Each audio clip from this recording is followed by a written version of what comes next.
At 3:47 a.m. local time, the Strait of Hormuz is no longer under Iranian control. In the span of 11 minutes, the entire naval footprint of the Islamic Revolutionary Guard Corps Navy in the southern sector has been erased. Not a single missile launched from the shore batteries has found a target. Not a single fast attack craft remains afloat. The air is thick with the smell of burning diesel and the static crackle of encrypted U.S. command channels. And this isn't the start of a war. This is the end of an illusion. The illusion that the F-35 Lightning II can be stopped by speedboats and radar systems built in the 1980s. This is the moment the balance of power in the Persian Gulf shifted permanently. And it happened so fast that Tehran still thinks they have a fleet in the water. The clock starts at 3:36 a.m. Zulu. And that's 7:06 in the morning inside the IRGC Maritime Operations Bunker on Keshem Island. The watch commander there, a man named Brigadier General Amir Ali Hajizadeh, though there are conflicting reports on his exact location, is staring at a radar screen that just went perfectly silent. But we need to rewind exactly 14 minutes before that silence fell, because what led to this moment is a masterclass in fifth-generation warfare that the world will be studying for the next 50 years. At 3:22 a.m., the USS Gerald R. Ford was cruising in the Gulf of Oman, 100 nautical miles southeast of Muscat. On the surface, it was a standard presence patrol. Below the deck, in the fluorescent-lit briefing room known as the Dirty Shirt, four pilots from the Black Knights of VFA 154 were receiving a data burst that changed their night from boring to biblical. The intel was hard. Satellite imagery from a past 18 minutes prior confirmed that Iran had moved 8 of their fastest Shahid Mahdavi-class vessels and 14 Bogomar speedboats into a grid coordinate just east of Larak Island. This was not a drill. This was a practice run for mining the strait and swarming a commercial tanker, the exact kind of operation they've threatened to close Hormuz with for years. Only this time, they weren't threatening. They were deploying. At 3:24 a.m., the decision loop closed in Washington. The order was simple, brutal, and unequivocal. It didn't say deter. It didn't say warn. It said neutralize fleet concentration alpha, execute silent buzzard. And just like that, 4 aircraft sitting on the Ford's catapults went from armed reconnaissance to full strike package. The mission profile was unlike anything the Navy has publicly acknowledged flying before. It wasn't about dropping bombs on stationary targets. It was about hunting fast-moving, highly maneuverable boats in the dark, in some of the most congested and geopolitically volatile water on Earth, without being seen, without being heard, and without leaving a shred of evidence in the electromagnetic spectrum. At 3:26 a.m., the first cat shot fired. The F-35C variant is a beast off the deck. 35,000 pounds of thrust punches you in the spine. It and the weight of the internal weapons bays, fully loaded with GBU-53/B StormBreaker glide bombs and AIM-9X Sidewinders, makes the aircraft feel heavy for exactly 1 second before the lift fan and the thrust vectoring kick in and you're climbing out over the black water at 500 knots. The lead pilot, callsign Fang, levels off at Angels 20. There is no radio chatter. That's the beauty of the F-35's multifunction advanced data link. They aren't talking. The aircraft are. Every pilot sees exactly what the other 3 see. They see the fused sensor picture, the infrared signature of the Iranian boat's engines, the synthetic aperture radar map of the jagged coastline, and most importantly, the absence of any hostile radar lock. The Iranians are staring at their screens on Keshem Island. And the screens are showing nothing but sea clutter. At 3:32 a.m., the formation crosses the inbound threshold. They're flying a racetrack pattern now 50 miles out, invisible. The weapons officers in the back seats, these are single-seat F-35Cs, so the pilot is the weapons officer, the sensor operator, and the tactician all in one. They are designating targets. The StormBreaker bomb is a nightmare for a navy like Iran's. It's a tri-mode seeker. It sees you with millimeter wave radar if the weather is bad, it sees you with imaging infrared if you're hot, and it sees you with semi-active laser if the pilot wants to paint you manually. But tonight, it's the radar and the infrared doing the work. The boats down there think they are hidden. They think running with lights off and radio silent makes them ghosts. In the cockpit of an F-35, the wakes of those speedboats look like glowing white scars on a black sheet of glass. You can see the heat from the exhaust pipes. You can see the heat from the men standing on the deck smoking cigarettes. The level of detail is so invasive it feels unfair. It is unfair. At 3:38 a.m., Fang gets a flash on the helmet-mounted display.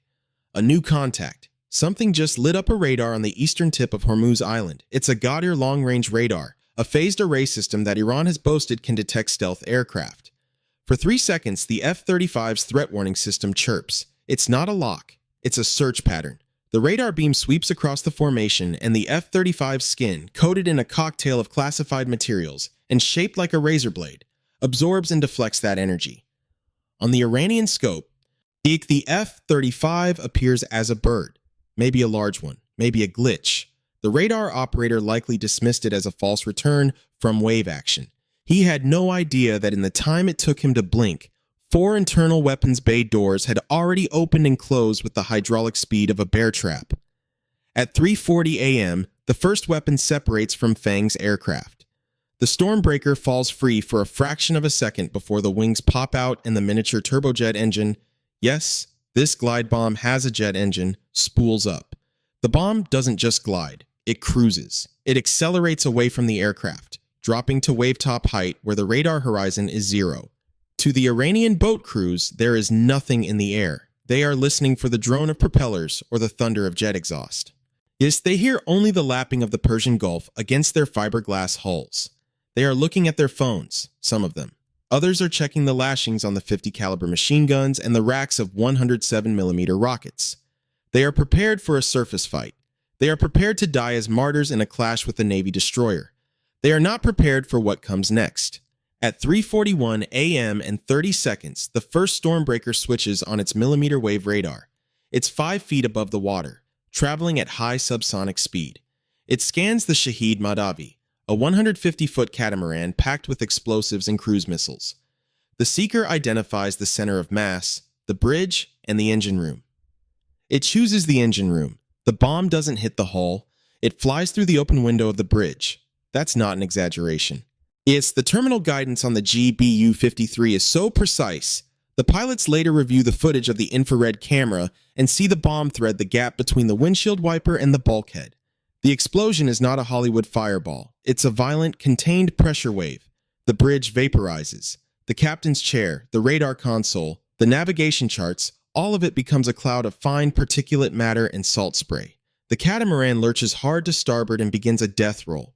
There are no screams heard in the F-35 cockpit, just silence and a new fire on the dark horizon. At 3:42 a.m., the second and third boats die. It happens so fast the Iranian tactical net doesn't even have time to break squelch. A Boghamar speedboat armed with a Zu-23 anti-aircraft gun on the bow simply ceases to exist. The StormBreaker's warhead, a shaped charge with a fragmentation sleeve, hits the ammunition locker for the 23mm rounds. The secondary explosion is catastrophic. The boat lifts out of the water, splits in two, and sinks in less than 9 seconds. The F-35s are now orbiting at a safe distance, their sensors capturing everything. The pilots are not watching through windows. They are watching the distributed aperture system feed on their panoramic touchscreens. The DAS cameras stitch together a 360-degree sphere of vision around the jet.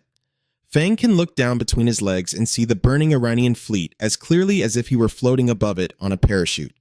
He can zoom in and see a man swimming away from the wreckage of the Mahdavi, his uniform on fire. It is clinical, it is precise, and it is utterly terrifying. At 3:44 a.m., panic finally erupts on Keshem Island. The IRGC command center is no longer quiet. The radar screens are still empty of American fighters, but the tactical radio is a cacophony of screams and shouted prayers.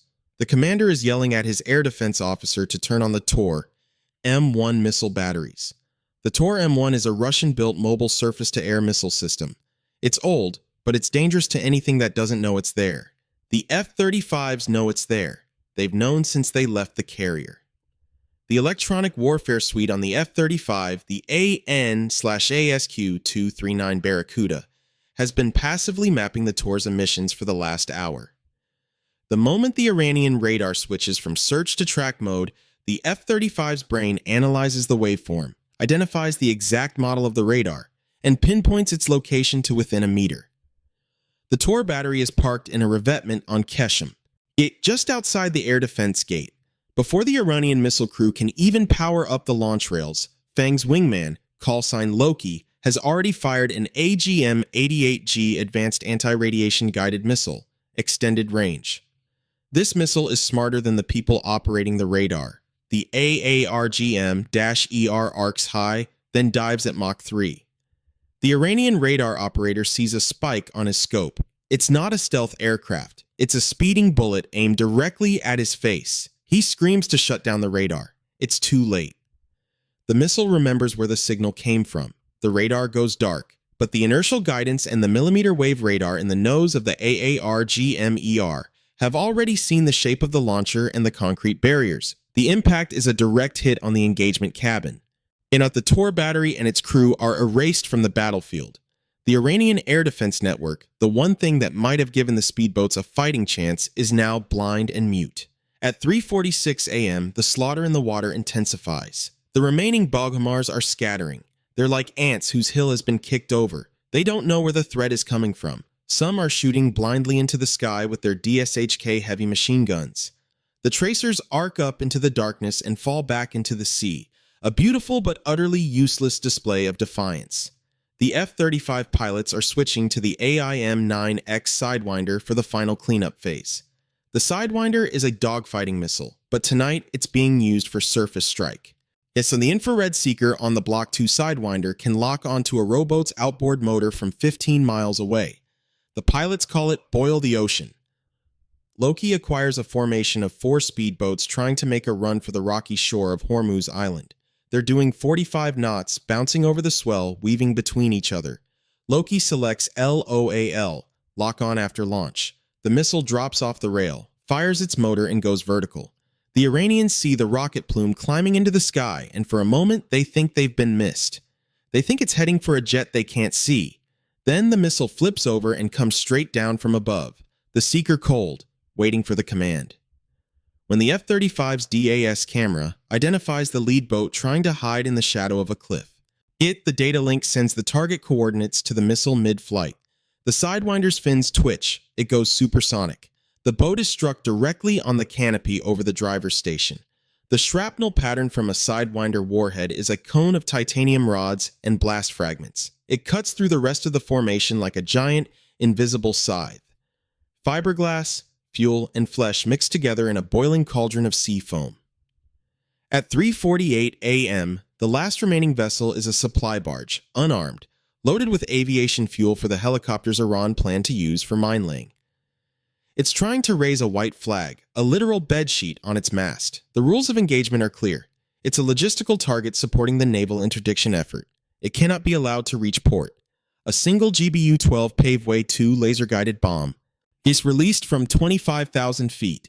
Guides on a laser spot placed squarely on the fuel bladder lashed to the deck. The resulting fireball is visible from the rooftops of Bandar Abbas. It lights up the entire strait. The water itself seems to burn for 30 seconds before the weight of the blast sinks the barge and extinguishes the flames. The Strait of Hormuz is now a graveyard of twisted metal, drifting oil slicks, and silence. At 3:50 a.m., Fang checks his fuel state. The entire engagement has taken less time than it takes to watch an episode of a sitcom. The F-35s turn north, not to retreat, but to establish a barrier. They are now flying a combat air patrol directly over the center of the strait. They are no longer hidden. They are deliberately radiating on open channels. It's a message. The message is, this waterway is closed to you. It is open to the world. The Iranian shore batteries, the ones with the Silkworm anti-ship missiles, remain silent. Their crews have seen the video feeds from the coastal observation posts. They saw the precision. They know that if they flip the switch on their targeting radar, they will die before the radar finishes its warm-up cycle. At 4 a.m. Zulu, the White House Situation Room receives the BDA Battle Damage Assessment. 22 vessels destroyed. 0 U.S. casualties. 0 collateral damage to civilian shipping. The F-35s, low on gas, turn south to rendezvous with a KC-135 stratotanker over the Gulf of Oman.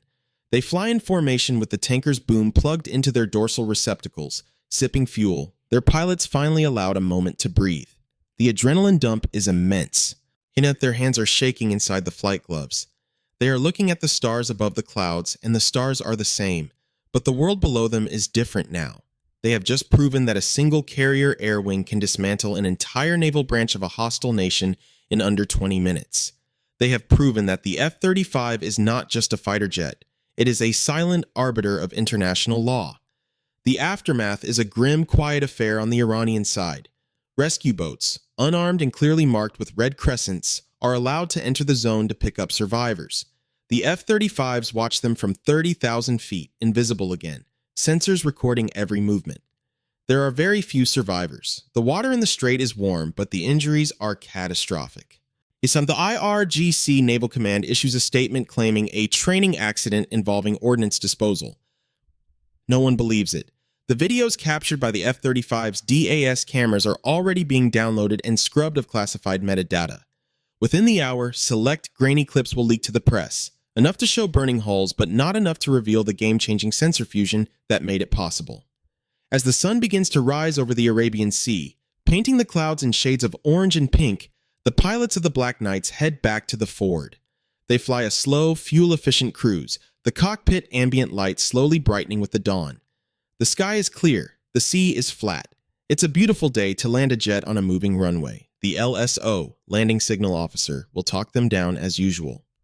The arrestor wires will catch the tailhook with that familiar violent jerk. They'll climb out, sweaty and tired, and walk into the ready room where someone will have ordered pizza. That's the surreal part of modern warfare. You erase a naval fleet with technology that feels like magic, and then you eat cold pepperoni pizza in a steel room floating on the ocean. But the strategic ripples of 3:41 a.m. local time have only just begun to spread. In Tehran, the panic is real. They are not just mourning the loss of men and material. They are mourning the loss of their foundational military doctrine. The swarm attack, the Hormuz chokehold. For 20 years, they told their people that asymmetric warfare could defeat American technology. They said the F-35 was a paper tiger, a waste of money. But they said their fast boats were the aircraft carriers of the poor. At 3:41 in the morning, that myth was not just busted, it was incinerated and sunk in 2,000 feet of water. The F-35 didn't just win a battle, it rewrote the physics of naval combat. It turned the narrow confines of the Strait of Hormuz from a place of advantage for the defender into a kill box where the defender never even saw the hand that struck him. And as the last F-35 catches the 3-wire on the Ford's flight deck, the ship's loudspeaker crackles to life. The admiral's voice is calm, measured, and final. Well done, Black Knights. The strait is secure. The flow of commerce continues. The engines spool down. The deck crew rushes to chain the stealth jet to the deck. The pilot raises the canopy and breathes in the hot, salty air of the Gulf of Oman. Behind him, a pillar of black smoke still rises from the horizon, marking the spot where the future of naval warfare arrived without warning, and the past was put to the torch. The Strait of Hormuz is fully controlled, but not by the nation that borders it. It is controlled by the one with the silent wings and the all-seeing eyes, and now the entire world knows it.